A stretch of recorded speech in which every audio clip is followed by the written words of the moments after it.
Produção da safra 2018-2019 do Brasil de soja pode ser recorde no Brasil. Transporte de 35.200 toneladas de milho será contratada pela Conab para atendimento ao programa Venda Balcão. Brasil tem 6 novos adidos agrícolas para auxiliar o mapa. Plantio de milho safra 2018-2019 no Centro-Sul do Brasil chega a 97% da área.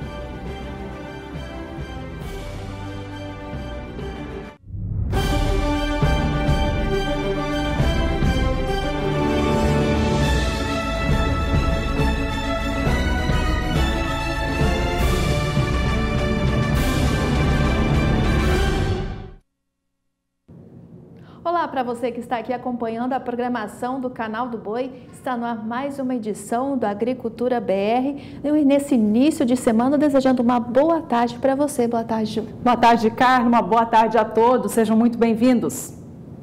E o governo federal nomeou outros 6 adidos agrícolas do Brasil para representar o setor lá fora, no exterior. Nós vamos agora até a Bolsa Brasileira de Mercadorias em São Paulo, capital, conversar com o jornalista Walter Puga Júnior, que tem mais detalhes dessa novidade para a gente. Olá, Puga, boa tarde para você. Isso significa mais gente defendendo o nosso agro lá fora, não é isso? É isso mesmo. E é bom que tenhamos adidos agrícolas esparramados pelo mundo, porque isso interessa muito ao homem do agronegócio. O governo, de fato, como você informou agora há pouco, nomeou outros 6 novos adidos agrícolas, 5 para países que não tinham ainda representação do setor agropecuário em suas embaixadas, né? Então teremos agora representantes na Colômbia, na Indonésia, no Egito, no Marrocos, no Canadá e também em Bruxelas. Em Bruxelas passamos a ter 2, né? O que ocorre é que Bruxelas ficará agora com 2 adidos, os outros 5 países é que contarão pela primeira vez com um representante do gênero, né? O cargo é ocupado por servidores do Ministério da Agricultura que precisam passar antes por um processo de seleção. Agora, os adidos agrícolas têm a missão de representar o Brasil em assuntos de comércio exterior e, recentemente, vale lembrar, ganharam destaque no movimento que o Ministério da Agricultura começou para elevar de 7% para 10% a participação dos produtos agropecuários brasileiros em todas as exportações mundiais. É um projeto do ministro Blairo Maggi, que, aliás, tem como meta ampliar para 25 o número de adidos agrícolas até 2020. É um projeto que ele deixa no Ministério da Agricultura, que será, a partir de janeiro, terá o comando, vamos dizer assim, da deputada Tereza Cristina, né? Entre os novos adidos estão Guilherme Costa, que foi diretor do Departamento de Acesso a Mercados do Ministério e era presidente do Codex Alimentários, né? Que é aquela entidade internacional que define aí os padrões técnicos para alimentos. Outro indicado é Marcos Vinícius Segurado, que era diretor de Sanidade Vegetal do Ministério. Bom, com os novos nomeados, passamos a ter agora 20 adidos agrícolas. Faltam para cumprir o projeto do ministro Blairo Maggi mais 5, né? Nós já temos representantes na África do Sul, na Arábia Saudita, na Argentina, na China, na Coreia do Sul, temos até nos Estados Unidos, na Índia, no Japão e no México, e mais do que isso, temos na OMC em Genebra, um adido agrícola brasileiro, temos na Rússia, na Tailândia e até mesmo no Vietnã, né? Bom, a deputada Tereza Cristina, que assume o Ministério da Agricultura a partir de janeiro, admite que esses adidos agrícolas ajudam e muito o avanço do Brasil no mercado internacional.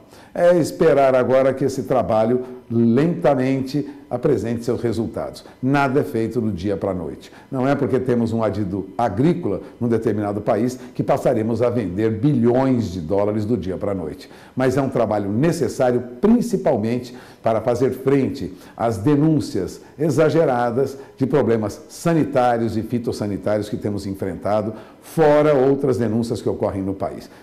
Adido agrícola sempre foi importante e continua sendo importante. O que esperamos agora é um resultado mais, vamos dizer, consistente desse trabalho que vem sendo feito já há alguns anos.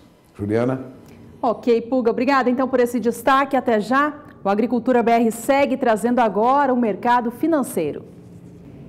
O dólar opera em leve alta nesta segunda-feira, após 4 altas consecutivas. Você confere comigo na sua tela como opera o dólar neste momento no Brasil, uma alta de 1,60% para a moeda norte-americana, que está sendo vendida a R$ 3,88 mais 3. E para explicar melhor para a gente como se opera esse mercado financeiro, nós vamos voltar à Bolsa Brasileira de Mercadorias com o Pulga. Pulga. Olha, o que ocorre é uma surpresa mesmo. Agora há pouco nós já esperávamos o dólar a R$ 3,90. Neste momento, R$ 3,89 aproximadamente, a alta é de 1,80%. O dólar dispara, e não só frente ao real, dispara também frente a outras moedas. Não havia uma movimentação definida frente a outras moedas, mas há alguns ativos no mercado que mostram recuperação. É o caso, por exemplo, do preço do petróleo. Há uma mudança, um rearranjo no mercado internacional que surpreende, aliás, como já ocorreu no semestre passado, né? Surpreende esse movimento do câmbio até mesmo os analistas mais experientes do mercado. Vamos lembrar que durante semanas repetimos aqui que o dólar tinha uma tendência de baixa para números inferiores aí a R$ 3,60. Não é o que vemos agora, a expectativa é de que nós tenhamos a continuidade dessa alta ainda hoje e é esperar para ver a movimentação desse mercado que sofre influência direta da movimentação que ocorre fora do país. Aproveitando que nós estamos falando do mercado financeiro, viu? O índice Bovespa avançava, o dólar avança e o índice Bovespa também. Agora há pouco a alta era pequena, mas era uma alta de 0,32%, mantendo aí os 86.500 pontos aproximadamente, recuava um pouco para 86.300. Mas vale lembrar que o nosso índice Bovespa, que é o principal índice de referência do mercado de ações brasileiro, chegou a operar aos 87.147 pontos hoje, chegou a subir mais de 1%, né? Notadamente por conta de papéis da Petrobras, que com o ajuste aí do preço do petróleo sobe 2,38%. Em alguns casos, né, como é o caso da preferencial, ações PN da Petrobras subiam quase 2,40% agora há pouco. Temos também ações de bancos em alta hoje e só temos em queda mesmo os papéis da Vale, por conta de movimentação na China. A China teve a bolsa com queda hoje, preço de minério de ferro tende a cair, as ações da Vale caem junto com o preço do minério de ferro. Por isso, o índice Bovespa não sobe tanto, sobe 0,30%, 0,35%, no máximo 0,40%. Mas é esperar para conferir, até o final do dia nós teremos mais informações sobre a evolução dos negócios no mercado financeiro. De antemão, de olho na informação, porque o dólar já ronda aí a faixa de R$ 3,90, sobe mais de 1,80% neste momento. Fora isso, perspectiva positiva para o custo do dinheiro, viu, Carla? Vamos lembrar que o Banco Central hoje, ao divulgar a pesquisa Focus, apontou que os operadores de mercado, os analistas de mercado já prevêem juros para 2019 mais baixos, né? O mercado reduziu sua expectativa de taxa básica de juros em 2019 pela primeira vez depois de 44 semanas. Passou a haver inflação agora para 2019 abaixo de 4%, né? É o resultado da pesquisa Focus do Banco Central, que é divulgada toda manhã. Bom, o levantamento divulgado hoje mostrou que o cenário para a política monetária passou a ser de uma taxa Selic no ano que vem em 7,75%, contra 8% previsto antes, né? Mas até o final desse ano, a expectativa é que se mantenha aí em 6,5%. Melhora, portanto, a perspectiva do custo do dinheiro para o ano que vem. É com você. Pois é, Pulga, continua aqui com a gente, porque a Conab vai fazer uma remoção de milho e esse produto será destinado a pequenos criadores de animais que são cadastrados no programa de vendas Bolsa Balcão. Pulga, como que vai funcionar este leilão? Olha, esse leilão, vale lembrar, olha, é igualzinho àquele que foi cancelado há pouco tempo e que seria realizado no dia 14 de novembro. O que acontece é que a Conab foi chamada para revisar esse edital de leilão de frete pela Agência Nacional de Transporte Terrestre. Bom, a Companhia Nacional de Abastecimento fez uma revisão, fez a adequação do seu edital às novas normas e ao tabelamento de frete obtido durante este ano. Resumindo, o edital foi divulgado, frete para 35.200 toneladas de milho para abastecer unidades armazenadoras que atendem aí esse programa de vendas de balcão. Aliás, o programa visa pequenos criadores de animais em todo o país, né? Os grãos, né, de milho serão removidos de armazéns do Mato Grosso, Goiás e Piauí e devem rumar para Alagoas, o Acre, Rondônia, Sergipe, Amazonas, Roraima, também para Bahia, Ceará, Tocantins, até Rio Grande do Norte, Rio Grande do Sul e Distrito Federal. Ou seja, essas 35.200 toneladas serão distribuídas aí para as diferentes regiões do país. Agora, segundo a Conab informava hoje de manhã, a revisão foi feita, por isso o cancelamento anterior do leilão de número 183. Agora temos o 185 e o 186 que valem. Portanto, o que nós teremos aí até dia 4 de dezembro, né? Os produtos devem ser entregues até dia 4 de dezembro, as propostas, na verdade, né? E nós esperemos aí que haja o escoamento desse milho. Aliás, preocupação com o mercado é o que não falta, porque segundo a ANEC, a Agência Nacional dos Exportadores de Cereais, as exportações brasileiras de soja deverão chegar a 80 milhões de toneladas em 2018, quase 20% acima do volume recorde, o que mantém o mercado de soja em alta. Mas isso não ocorre com o milho. No caso do milho, a dificuldade é maior. A política comercial, briga, na verdade, comercial, guerra comercial entre Estados Unidos e China, beneficia a soja, mas não traz perspectivas tão animadoras para o milho, não. O estabelecimento de fretes mínimos no país tem desestimulado o transporte de milho, o aumento do frete encareceu o transporte do milho até os portos, principalmente entre Mato Grosso e Santos e Paranaguá. Bom, como ficam os mercados de soja e de milho? Você acompanha agora, porque eu estive numa reunião da ANEC, da Associação Nacional de Exportadores de Cereais, e lá eu conversei com André Pessoa, da Agroconsult. Veja o que ele diz. A gente vai terminar o ano com um recorde de exportações. Muito desse recorde se deve a uma preferência dada pelo importador chinês à soja da América do Sul. Como os nossos irmãos tiveram uma quebra de safra muito grande esse ano, eles não tinham esse excedente, né, para exportar. Então, coube ao Brasil fazer o atendimento do mercado chinês durante um período do ano em que o mercado chinês era atendido por soja americana, né? Então, já prevendo que não iam importar soja americana após a colheita dos Estados Unidos, os chineses vieram ao Brasil e compraram toda a soja que nós tínhamos, né? Nós tínhamos algum estoque, aí uns 5, 6 milhões de toneladas em estoque, tivemos um excedente de produção, tivemos uma safra recorde, né, de quase 120 milhões de toneladas e temos um grande consumo. O que sobra, a gente atende os chineses e outros mercados. Esse ano nós atendemos menos esses outros mercados e mais a China. Só que os chineses levaram o excedente, aquilo que o Brasil produz a mais do que consome, e todo o estoque que nós tínhamos, né? A gente vai terminar o ano praticamente sem estoque, com um recorde de exportação de mais de 80 milhões de toneladas. Só para comparação, o ano passado foram 68 milhões de toneladas, que já foi um número espetacular. Esse ano nós vamos passar dos 80 milhões de toneladas, talvez chegue até 81, 82 milhões de toneladas esse ano.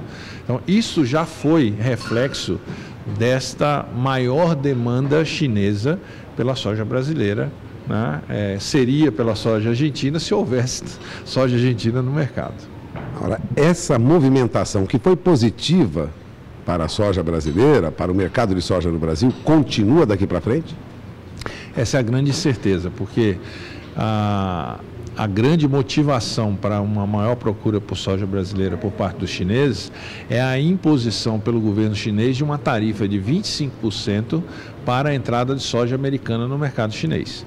Depois dessa implantação dessa tarifa, praticamente não foi soja americana para a China, né? Se a política permanece, ou seja, a guerra comercial continua e a tarifa permanece vigindo, os chineses vão voltar a se abastecer com soja brasileira, com soja argentina, que deve ter uma safra boa o ano que vem, com soja paraguaia e muito menos com soja americana. Então, nós teríamos uma forte demanda por soja brasileira promovida pelo mercado chinês se a guerra comercial continuar. A grande questão é que ninguém tem garantia e certeza de nada a respeito da guerra comercial. Ela pode durar 10 anos, né? Ou pelo menos acabar para o capítulo soja, porque ela pode continuar para outros produtos, mas eventualmente acabar para o capítulo soja, o que mudaria completamente a precificação da soja. A gente teria uma subida dos preços da soja no mercado americano, que é o mercado de Chicago, mas teríamos um reflexo sobre a cotação dos prêmios na América do Sul, que é uma espécie de compensação pelo baixo preço da soja americana, já que você, para comprar a soja brasileira, precisa pagar um pouco de prêmio. Então mudaria completamente a precificação. Eu acho que não piora muito, né? Mas nós voltaríamos a ter um grande competidor, que são os americanos, que vêm de uma safra muito grande, exportaram muito pouco e estão com um estoque gigantesco, né? Então a vinda desse estoque americano para o mercado promoveria uma depressão, uma redução significativa nos níveis médios aí de preços da soja em 2019. Não é o cenário que se espera. O cenário que se espera é da continuidade da guerra comercial e de uma grande demanda chinesa pela soja brasileira. Mas é bom lembrar que existe um risco desse cenário se desfazer com um acordo entre os americanos e os chineses. Aqui nessa palestra, para os exportadores de cereais, você lembrou que o Brasil tem uma grande capacidade de produção de soja ainda e pode chegar aí à faixa de 129 milhões de toneladas. É uma estimativa plausível no curto prazo? Não, é bom explicar esse número. O número que a gente está esperando é 120 milhões de toneladas, né? Com o milhão de hectares a mais que foi plantado, seria uma produtividade na linha de tendência até menor do que a do ano passado, porque já chegamos nesses 120 milhões, 119,5, né, o ano passado. Então, se a gente tiver uma safra dentro da normalidade, nós teríamos 120. Se a gente tiver uma safra repetindo a produtividade média de 2018, nós iríamos a 123 milhões de toneladas. Se nós tivermos a repetição do recorde de produtividade, não do Brasil, mas de cada estado individualmente produtor de soja, nós iríamos a 126 milhões de toneladas, né? E se nós tivéssemos o recorde de produtividade quebrado em todos os estados pela introdução de mais tecnologia que a gente faz todo ano, a gente dá um passinho a mais em termos de tecnologia, nós poderíamos potencialmente chegar a 129 milhões de toneladas. Então, 129 milhões de toneladas é assim, um alinhamento dos astros, tudo deu certo, né, tudo funcionou adequadamente, a gente poderia chegar. Significa que a gente não ter um ano de muita pressão de ferrugem. A gente deve ter um ano com muita pressão de ferrugem, né? Que a gente tivesse um ano sem nenhum problema climático em dezembro, janeiro e fevereiro, que são os períodos aí mais críticos para a definição da produtividade. Já temos um quadro de clima que para algumas regiões, como Mato Grosso do Sul, oeste do Paraná, já apontam uma chuva abaixo da média, né? Então, esse alinhamento dos astros ele é praticamente impossível de ocorrer daqui até o final da safra. Mas é bom lembrar que o início da safra desse ano é um início excelente. Os astros estiveram alinhados até agora, né? Não significa que eles estarão alinhados até a colheita, mas eles estiveram alinhados durante o plantio. Nós fizemos o melhor plantio de soja da história. A melhor implantação de lavoura de soja que nós tivemos foi esse ano, né? Nós começamos cedo o plantio e não foi interrompido o plantio, exceto por algum excesso de chuva em um ou outro lugar. Mas praticamente não faltou chuva para fazer um plantio muito adequado, uma boa distribuição das plantas, uma soja que germinou com bastante vigor, né? Então, até aqui nós viemos muito bem. Então, entre os não teremos os 120, provavelmente a gente vai ter um pouco mais, né? Mas dificilmente chegaremos a esses 129. Eu acho que a potencial aí da soja brasileira do ano que vem, se alguém disser que está em torno de 125 milhões de toneladas, eu vou concordar, porque até aqui a sinalização é muito boa. Vamos esperar um pouco. Em agricultura não tem nenhuma certeza, né? Sobretudo quando a gente depende do clima. Começamos bem, tomara que a gente termine muito bem com um novo recorde para ser comemorado. Agora vamos mudar um pouquinho de assunto, nós vamos falar de milho. Você também abordou aqui problemas com o milho. Em relação a milho, há preocupação para o produtor no ano que vem? Eu acho que ele já está preocupado esse ano, né? Porque o segundo semestre desse ano, a gente, de certa forma, teve dois problemas, né? O primeiro, uma quebra de safra na safrinha, ficou muito abaixo da do ano passado. Ano passado nós tivemos uma safrinha de 68 milhões de toneladas, esse ano colhemos uma safrinha de 55 milhões de toneladas, então é uma frustração grande. No total, o Brasil saiu de 99 milhões de toneladas para 81 milhões de toneladas de milho.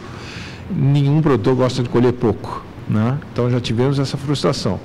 E, em geral, quando colhe pouco, o preço sobe. Esse ano o preço não subiu, né? Porque a gente depende muito da exportação. E a exportação foi frustrada. Os Estados Unidos colheram uma safra muito boa, estiveram muito agressivos no mercado internacional, num momento em que nós aqui estávamos enfrentando a greve dos caminhoneiros, a implantação ou não implantação de uma tabela de frete, que ninguém sabia se ia valer e não ia valer, e com isso nós deixamos passar o momento e perdemos alguns bons clientes que eram do Brasil e que foram para os americanos. Ao invés de exportarmos 30 milhões de toneladas ou mais, que é o nosso mercado, nós vamos fechar o ano com um pouco mais de 20 milhões de toneladas de exportação. Esse volume não exportado vai para o estoque. Tivemos problemas com a nossa indústria de carne, nas exportações de carne, especialmente de suínos, especialmente de frango, que são grandes consumidores de milho, e o consumo de milho no Brasil esse ano caiu. Essa redução do consumo vai para o estoque. Então, nós vamos terminar o ano com mais milho do que começamos, né?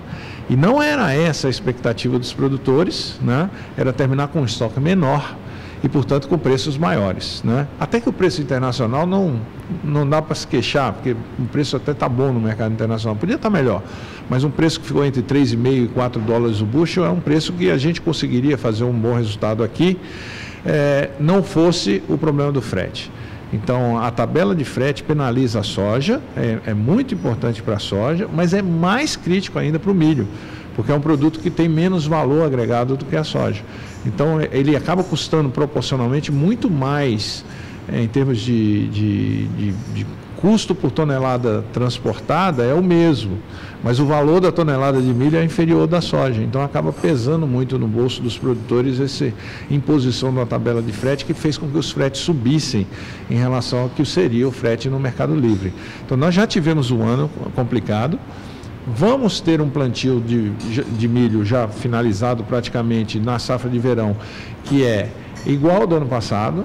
Então, vamos produzir a safra de verão, o que é bom para atender as regiões produtoras de carnes do sul do país, mas vamos ter um plantio também crescente no caso do milho safrinha. Plantou-se a soja cedo, vai colher a soja cedo e vai plantar o milho dentro da janela ideal de plantio, né?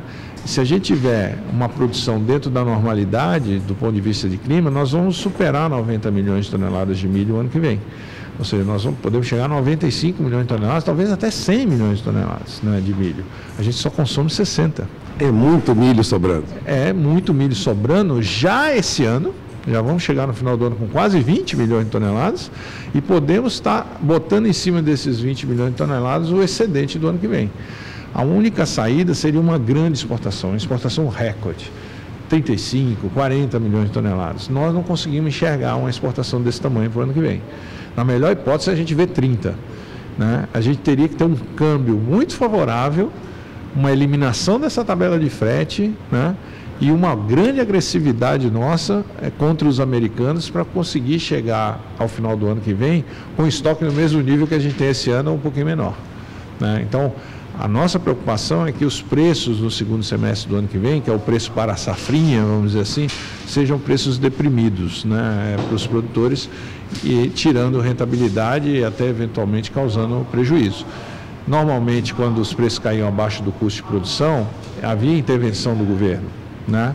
Agora nós estamos diante de uma situação de crise fiscal aguda, um governo que vai ter que entrar enxugando despesas, né?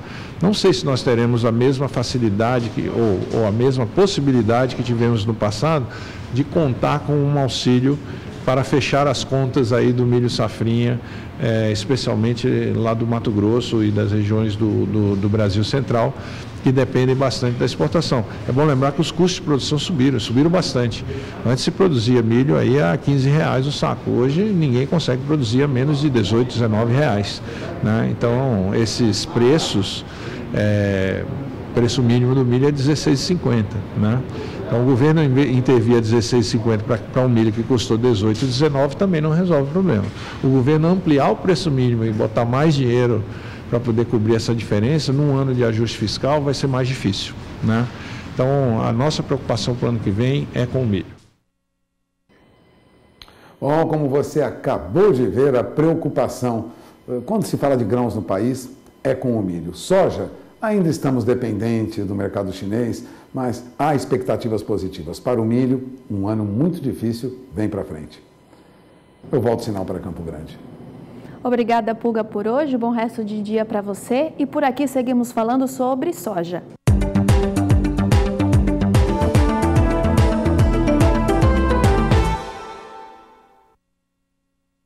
Safras e Mercado divulgou na última sexta-feira a sua nova projeção para a safra brasileira de soja no ciclo atual, temporada 2018-2019. A consultoria revisou para cima a expectativa na comparação com o levantamento apresentado no mês de setembro, em meio à boa expectativa de colheita por conta das condições, por enquanto, bastante confortáveis em relação ao clima. De acordo com a consultoria Safras e Mercado, então, a estimativa atual para a produção de soja do Brasil está em 122 milhões e 200 mil toneladas, mais de 1 milhão de toneladas acima em relação à estimativa apresentada no mês de setembro, que trazia o número de 121 milhões e 60 mil toneladas. Na comparação com a safra anterior, os números também, é claro, ficam acima, já que no ciclo passado o Brasil colheu 120 milhões e 800 mil toneladas. Caso esse novo número se confirme, a safra vai ser recorde no país. Em relação à área plantada com soja no Brasil, a consultoria Safras e Mercado também acredita numa área recorde. Veja que a Safras e Mercados projeta para o próximo ciclo uma área de soja que deve alcançar históricos 36 milhões e 400 mil hectares, praticamente estável em relação à última estimativa da consultoria, mas acima dos 35 milhões e 100 mil toneladas do ano de 2017 e 2018. Com o plantio avançando e um bom panorama inicial para o desenvolvimento das lavouras, as atenções agora se voltam totalmente para o clima.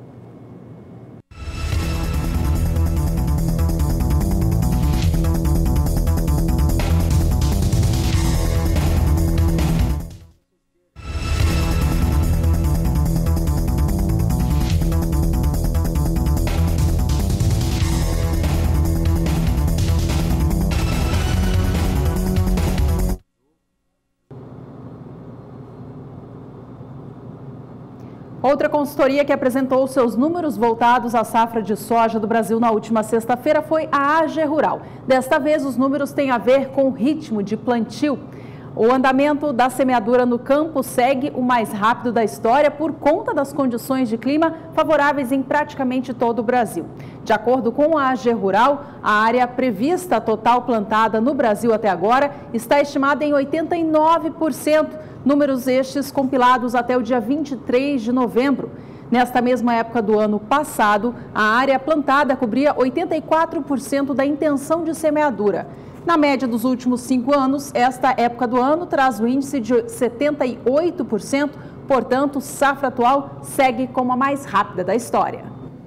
Ainda de acordo com dados da AG Rural, estado de Mato Grosso, o maior produtor de soja do Brasil, os trabalhos de semeadura já estão praticamente concluídos. Por lá já se plantaram 99,5% da área projetada para esta safra, que as lavouras já se desenvolvem bem devido a chuvas frequentes e aberturas de sol. A consultoria destacou que no Médio Norte e no Oeste mato-grossense, as lavouras devem estar prontas para a colheita já neste fim de dezembro.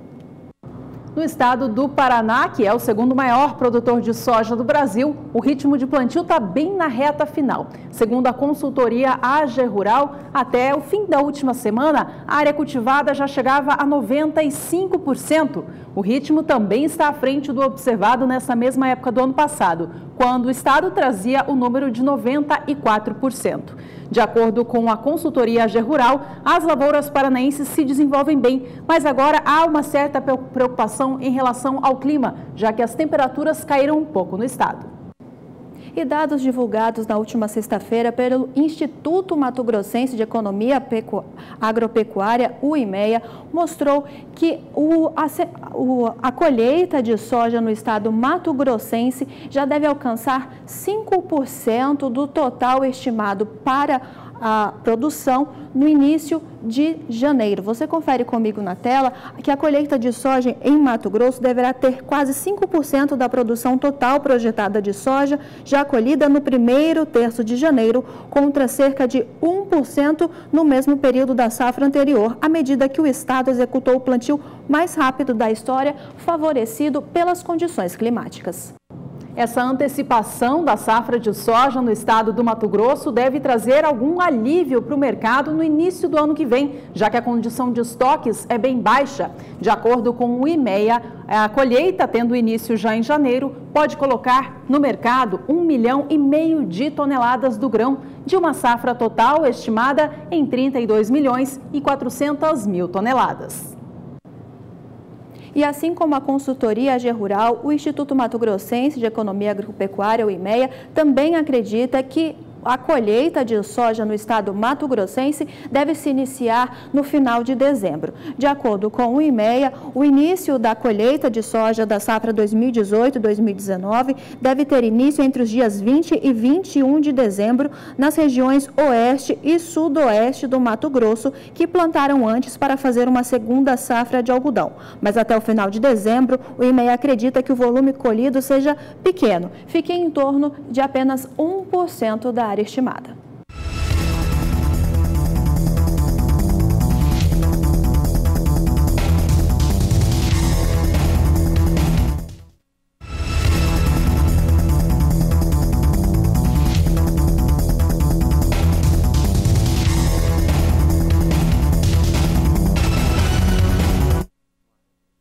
E para que essas projeções de safra recorde de soja no Brasil venham a se concretizar, as condições climáticas precisam colaborar. E uma coisa que tem sido apontado por várias consultorias é a ferrugem asiática para este ano safra. Vamos para a Somar Meteorologia ver com a Juliana Rezende como que fica a condição climática para as lavouras de soja em todo o Brasil. Juliana, seja bem-vinda, boa tarde. Olá, muito boa tarde, Carla. Boa tarde a todos que nos assistem. Olha, tem previsão de tempo firme voltando a predominar em algumas áreas produtoras de soja do sul do país. Isso é porque a gente tem uma massa de ar mais seco ainda hoje atuando na maior parte da região sul, o que garante então tempo firme. Só que as condições de umidade do solo seguem elevadas na maior parte da região sul, com índices variando de 80% até 90%, mas é na parte centro-norte do país onde os índices de umidade do solo seguem bastante elevados. No Mato Grosso, os índices de umidade acabam alcançando até 100%, considerados até índice de encharcamento do solo. Então, nessas áreas com mais umidade no solo, é justamente onde o risco acaba ficando cada vez maior para a ferrugem asiática. No decorrer desses próximos dias, tem previsão de chuva na maior parte do país, só que onde as chuvas vão ficar cada vez mais fortes e intensas, com potencial até para alguns temporais e também garantir índices de encharcamento do solo, é no centro-norte do país. Região centro-oeste, como Mato Grosso, região norte também, com acumulados de 50 até 70 milímetros, ou seja, fortes episódios de chuva durante esses próximos dias, até pelo menos o dia 1º de dezembro. Já em áreas do interior do Nordeste, Sudeste e região Sul, chuvas mais fracas. Isso porque as instabilidades vão migrar cada vez mais para o norte do país, e aí essa chuva então perde um pouco mais de intensidade. Região Sul, região Sudeste também. E esse cenário vai seguir acontecendo durante a próxima semana. Entre os dias 2 e 6 de dezembro, as chuvas vão migrar cada vez mais para as regiões norte, nordeste, faixa norte da região sudeste e também áreas mais ao norte da região centro-oeste. Então, nessas áreas, a chuva ainda não vai dar trégua. A expectativa é de muita instabilidade, com potencial para temporais, fortes pancadas de chuva em grande parte das áreas mais escuras do mapa, com acumulados de 50 até 70 milímetros. E em alguns pontos do Espírito Santo, norte mineiro e até o sul da Bahia, os acumulados podem até passar de 100 milímetros. E aí, conforme a chuva segue ainda concentrada nas áreas mais ao norte do país, a chuva segue fraca na região sul. Poucos episódios de chuva na maior parte das áreas produtoras do sul do país. Esse cenário também acaba se espalhando entre Mato Grosso do Sul e São Paulo já nos primeiros dias do mês de dezembro. Então, o risco para a ferrugem asiática fica mais concentrado nas áreas mais ao norte do país. Região centro-oeste também, por conta das chuvas mais frequentes, índices de umidade do solo cada vez mais elevados, então, no centro e no norte do Brasil, no decorrer desses próximos dias. Daqui a pouco eu volto com mais previsão do tempo. Atenção agora para as informações sobre o mercado da soja no Brasil. Vamos conferir a quanto vem negociada a saca de 60 quilos do grão hoje nos principais portos do país. No Porto de Santos, de acordo com a Granos Corretora, o valor da saca está hoje em R$ 84,50. E no Porto de Paranaguá, preço pago pela saca do grão está hoje em R$ 84. E o Departamento de Agricultura dos Estados Unidos divulgou nesta sexta-feira seu boletim de exportações semanais pelo país, que mostra os dados em relação à soja melhores do que haviam vindo, mas dentro das expectativas do mercado. De acordo com o Departamento de Agricultura americano, na semana encerrada em 15 de novembro, as vendas americanas de soja somaram 680.500 toneladas da safra 2018-2019. Contra as expectativas de 550 mil a 850 mil toneladas. O principal destino foi a Alemanha. No acumulado da temporada, as vendas já somam 22.620.000 toneladas, contra mais de 33 milhões no mesmo período do ano anterior. A estimativa total do Departamento de Agricultura americano para as vendas do ano comercial é de 51,5 milhões de toneladas de soja. Vamos saber agora como o mercado internacional da soja reage a esta informação de vendas dentro do esperado. De olho na tela, então, relembrando que na última sexta-feira a soja vinha operando em queda. A semana abre com o mercado também no negativo. Os contratos com vencimento em janeiro vêm agora a $8,71 mais 2 por bushel. Cai bastante a soja hoje em Chicago. Veja que todas as posições têm uma queda entre 9,4 até 10 centavos por bushel. Contratos com vencimento em março vêm a $8,85 mais 2. Soja para entrega em maio, $8,98 mais 2, enquanto os negócios para julho são os únicos no mais curto prazo que sustentam os $9 por bushel. Essa posição vem agora a $9,10 mais 2 por bushel. Veja no próximo bloco do Agricultura BR a projeção das safras e mercado para a safra brasileira de milho, temporada 2018-2019. E ainda neste bloco você confere que as vendas semanais de milho dos Estados Unidos ficaram dentro das expectativas do mercado. E a consultoria Safras e Mercado elevou nesta sexta-feira suas estimativas para a produção de milho da safra 2018-2019. De acordo com a consultoria, a safra 2018-2019 no Brasil deve ser de 64.900.000 toneladas. A estimativa anterior era de 94.200.000 toneladas. O volume esperado para a safra total de milho do país em 2018-2019 supera em 18,6% registrado na temporada passada, marcada por área menor e adversidades climáticas. Depois dessa safra que sofreu com um clima desfavorável em boa parte do Brasil, o ciclo atual de milho do Brasil deve, portanto, favorecer o volume de produção, trazendo essa alta expressiva de um ano para outro. Boa parte do milho, a maior dela, vem do milho de segunda safra, o chamado de safrinha, que deve ter um incremento de 30% neste ciclo, na comparação com a temporada passada, que sofreu, portanto, com as condições adversas climáticas. De acordo com Safras e Mercado, o Brasil deve colher na segunda safra 62.100.000 toneladas do cereal, alta, portanto, de 30%. No quadro à sua direita, você vê qual é a área total projetada para o cultivo do milho no Brasil neste novo ciclo, considerando o milho de primeira e o de segunda safra. De acordo com Safras e Mercado, o Brasil cultiva, nesta temporada, 16.800.000 hectares, indicando uma elevação de 3,5% na comparação com o ciclo anterior.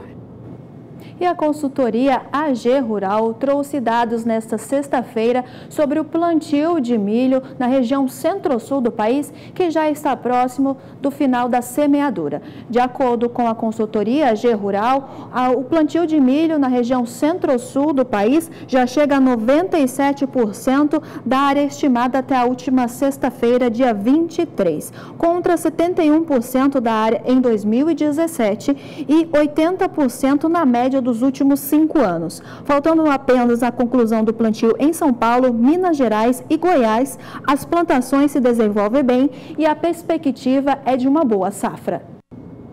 Bom, vamos saber se o clima colabora então para o bom desenvolvimento dessas lavouras no campo. Vamos saber da previsão para a região centro-sul do Brasil com Juliana Rezende. É com você, Ju. Olha, tem previsão de chuva na maior parte do centro-sul, mas não é aquela chuva tão forte, com pancadas volumosas e com risco para temporais.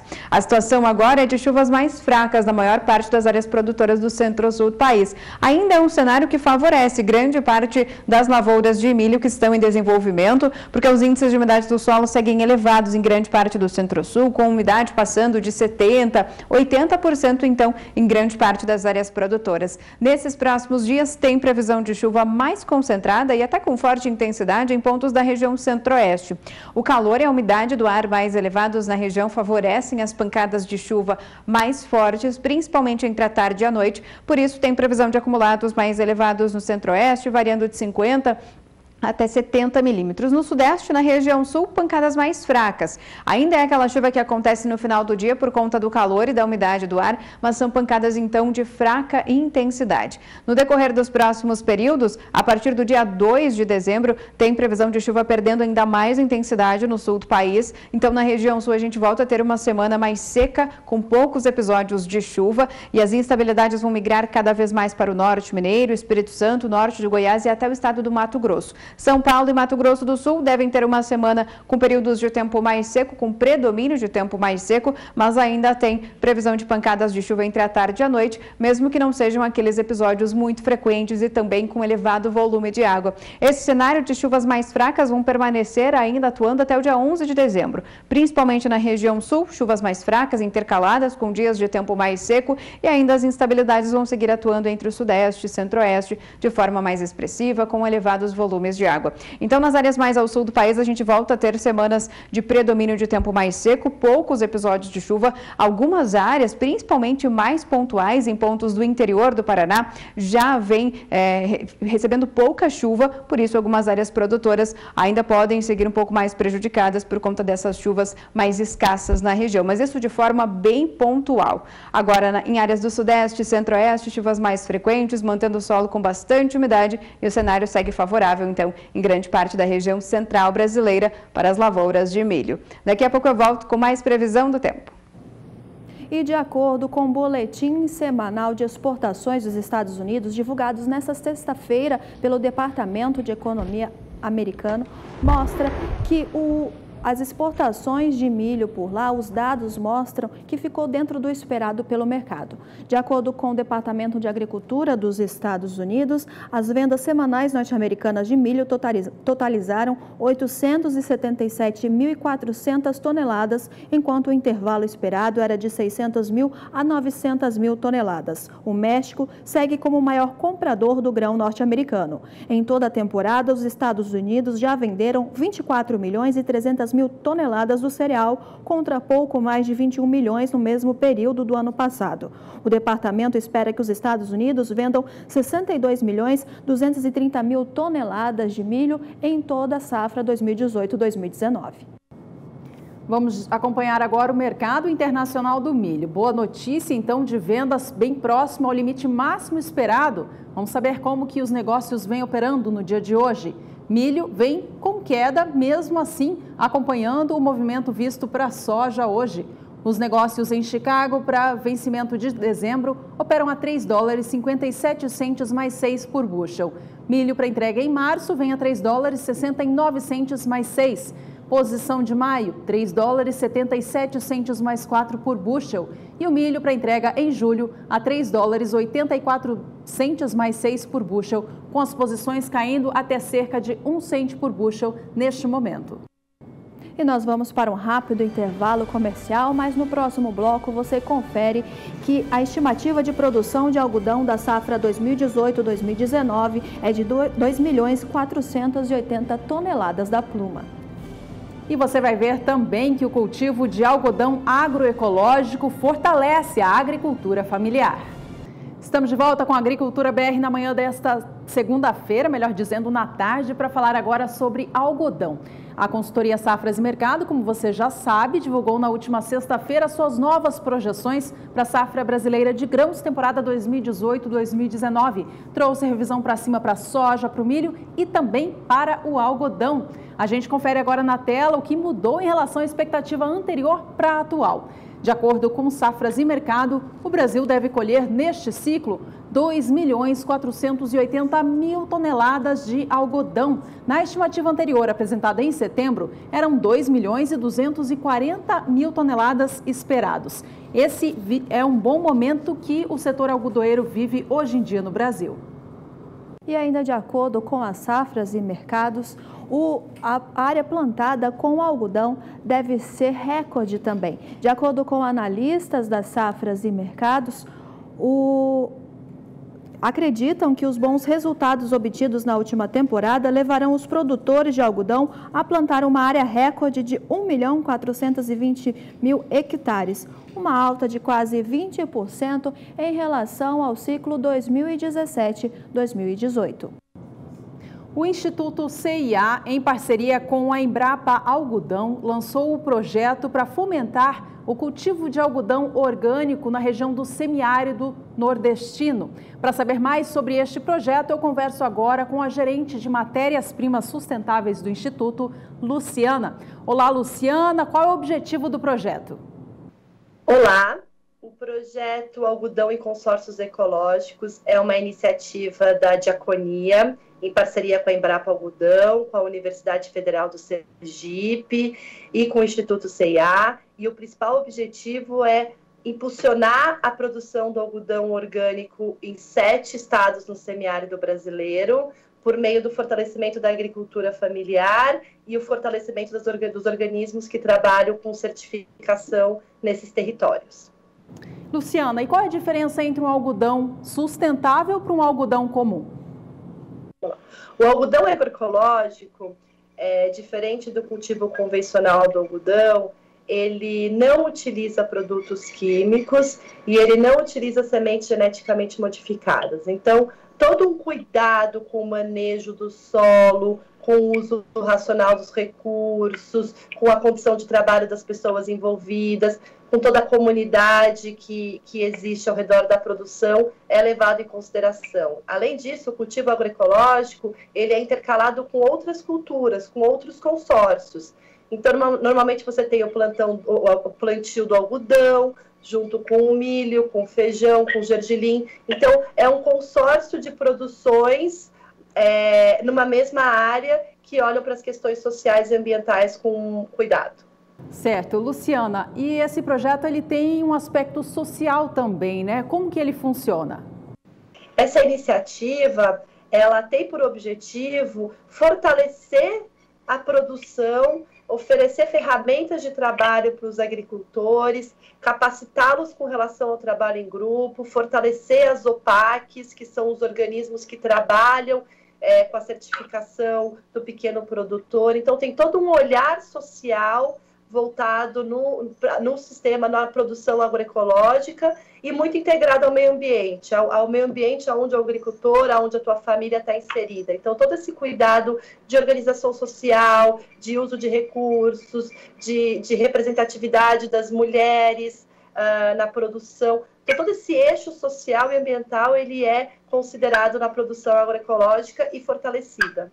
É importante mencionar que o Instituto CIA ele tem por objetivo, ele tem por missão transformar a indústria da moda, tornar a indústria da moda uma força para o bem. E dentro do Instituto a gente tem o programa do algodão sustentável, que tem exatamente esse cuidado em olhar para a produção do algodão, que é uma matéria-prima, com um olhar social, um olhar ambiental, com um olhar inclusivo. Então, o programa do algodão sustentável, ele vem para fortalecer a produção da agricultura familiar, ele fortalece, ele impulsiona a produção do algodão orgânico, sustentável, que atende essas questões sociais e ambientais, e ele traz o setor, ele traz outros atores a estarem discutindo sobre esse tema que é extremamente importante para a gente tornar a indústria da moda uma força para o bem. Certo. E Luciana, para ficar bem claro, explica para a gente o que é e como funciona a produção agroecológica.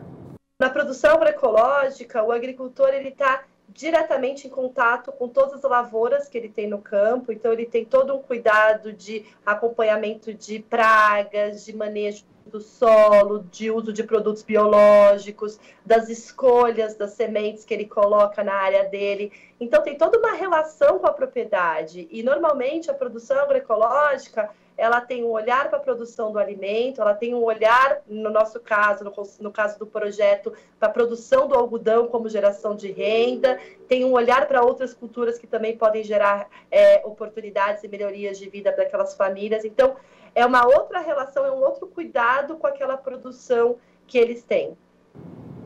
E o projeto foi lançado há menos de um mês, né, Luciana? Quais são as próximas etapas?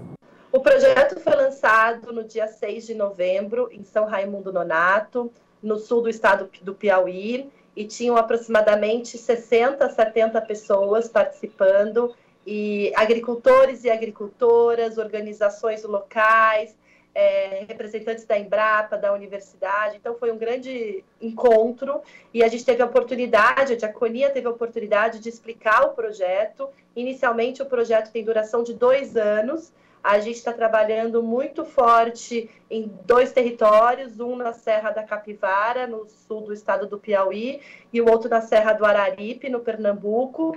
Mas o projeto abarca, ele envolve no total 7 estados brasileiros, com organizações que atuam diretamente no semiárido brasileiro e que estão trabalhando com pequenos agricultores e agricultoras no interior, fortalecendo a produção da agricultura familiar, que é um eixo do projeto, por meio da produção agroecológica. Também, esse projeto também trabalha com os OPACs, que são os organismos responsáveis pela certificação orgânica dessa produção, e a gente tem um trabalho forte de gestão, de organização e de melhoria dos OPACs, nesses 7 estados que a gente está trabalhando, e tem todo um trabalho de fortalecimento das organizações envolvidas. Então, é uma iniciativa que fortalece a agricultura familiar, fortalece os organismos e fortalece as organizações que atuam nas regiões. E, Luciana, para a gente finalizar, aquele produtor que está nos assistindo e ficou interessado em participar do programa, ele pode participar? Como funciona?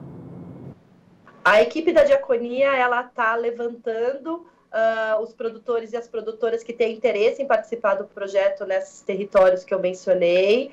Até o final do ano eles vão ter uma lista e é um projeto que tem duração de 2 anos e com a vontade de que dê certo e que a gente possa continuar. Então, quem tiver interesse em participar, é importante procurar a equipe da Diaconia ou a equipe das organizações locais que estão trabalhando para conversar. Lembrando que o foco é pequeno produtor e produtora rural, são agricultura familiar, são pequenos produtores. Certo, Luciana, muito obrigada por essa entrevista e parabéns ao Instituto CIA e também à Embrapa Algodão por essa iniciativa. Nós vamos agora para um rápido intervalo comercial. No próximo bloco tem o Agricultura BR Responde, falando com você que mandou mensagem para a gente. E você que ainda não mandou sua pergunta, foto ou vídeo da sua produção, envie para a gente neste número que aparece embaixo da sua tela, é o 67996562266. A gente volta já. O agronegócio brasileiro é o grande motor da nossa economia. Responde sozinho por 1/4 do PIB do Brasil. Se não fossem os entraves logísticos, a gente bem sabe, essa contribuição poderia ser ainda maior. E para tomar frente aos desafios do agronegócio, o governo federal, por meio do Ministério da Agricultura, Pecuária e Abastecimento, lançou o AgroMais. E quem explica para a gente sobre esse programa é o Éder Campos. Você que é produtor sabe, depois de dar duro no campo, tem mais trabalho para levar seu produto ao mercado. São inúmeras exigências e normas que precisam ser cumpridas. São coisas necessárias para garantir a qualidade dos alimentos comercializados, mas também são muitas coisas ultrapassadas, burocracia que já não tinha mais sentido nos dias de hoje. Mas isso mudou com o AgroMais, um programa inovador que já transformou a vida dos produtores brasileiros. Em apenas 2 anos, o Ministério da Agricultura adotou mais de 1.000 novas soluções que estão reduzindo custos e agilizando os processos de inspeção de mercadorias, tanto na comercialização dentro do país, quanto na importação e exportação. São soluções de diversos aspectos, tais como modernização de normas regulatórias e o estímulo à produção sob a ótica da responsabilidade social e sustentabilidade. O AgroMais é isso. São 2 anos de avanços no campo e na vida de quem produz, com benefícios para todos os brasileiros.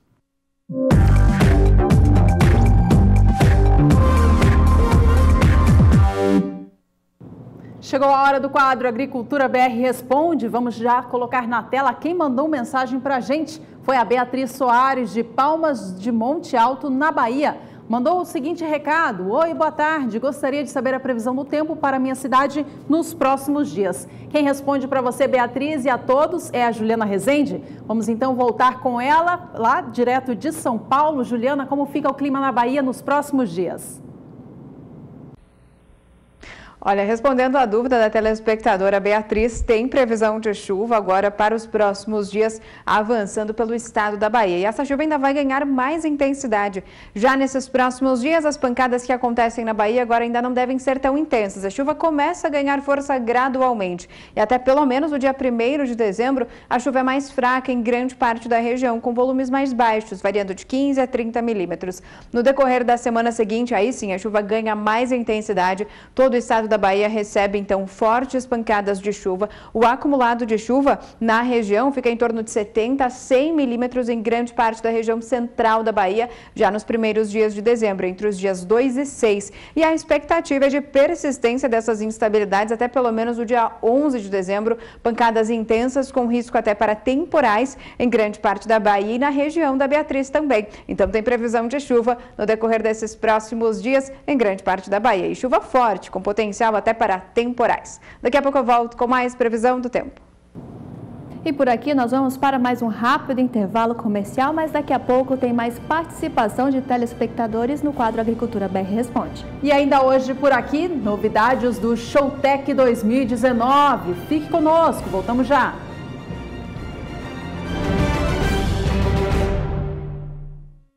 Estamos de volta com mais uma participação do quadro Agricultura BR Responde.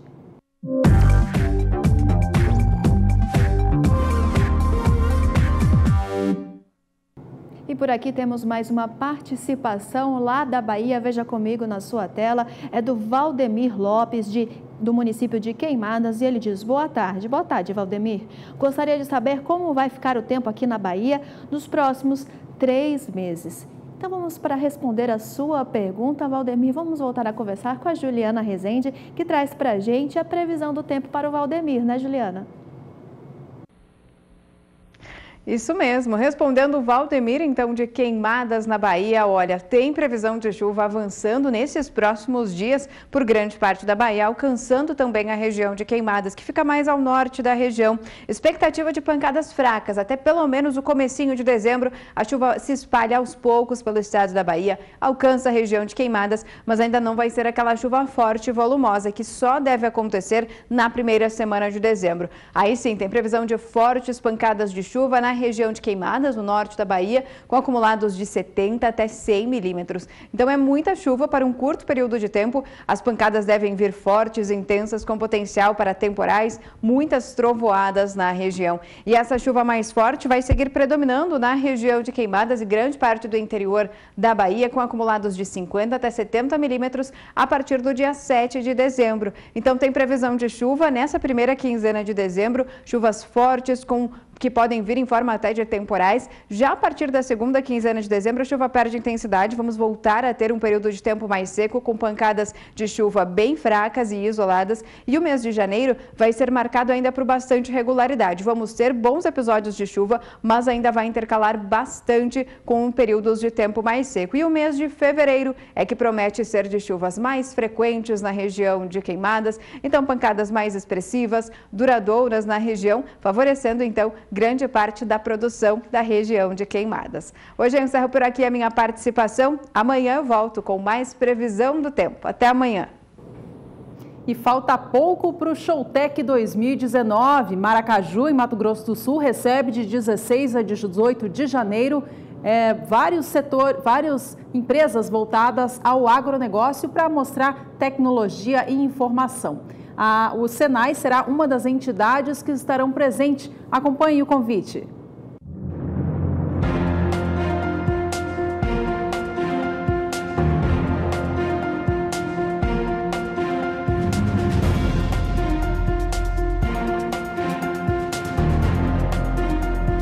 Meu nome é Luiz, em nome do Senai MS, venho fazer o convite para você. Você, produtor rural, que quer conhecer tecnologias, inovações, vem aqui, venha conhecer o Senai, todas as soluções que temos ofertado no mercado, desde Indústria 4.0, soluções na área de fotovoltaica e educação de primeira linha e qualidade. Nós vamos para o último intervalo comercial. No próximo bloco trazemos as informações finais dessa edição. Nós voltamos já. Esta segunda-feira tem sido de queda para a soja na Bolsa de Chicago. A gente confere mais uma vez como operam os negócios agora. A queda, ela se intensifica. Veja que as posições de mais curto prazo caem até 16 centes de dólar por bushel no momento. Um dia de baixa muito expressiva para a soja em Chicago. Janeiro vem a 8 dólares e 64 centes por bushel. Março, 8 dólares e 78 centes. Soja para maio, 8 dólares e 91 centes o bushel. E a posição de julho vem a 9 dólares e 4 centes por bushel. E o dólar opera nesta segunda-feira com leve alta ante ao real após 4 sessões seguidas de alta. Você vê comigo na sua tela como está operando a moeda norte-americana no Brasil, que está com uma alta de 1,52%, sendo vendida a R$ 3,88. E com essas informações, nós encerramos esta edição do Agricultura BR, agradecendo muito pela sua companhia. Boa tarde, Ju. Boa tarde para você também, Carla. Uma ótima tarde a todos e um bom início de semana. Até a próxima.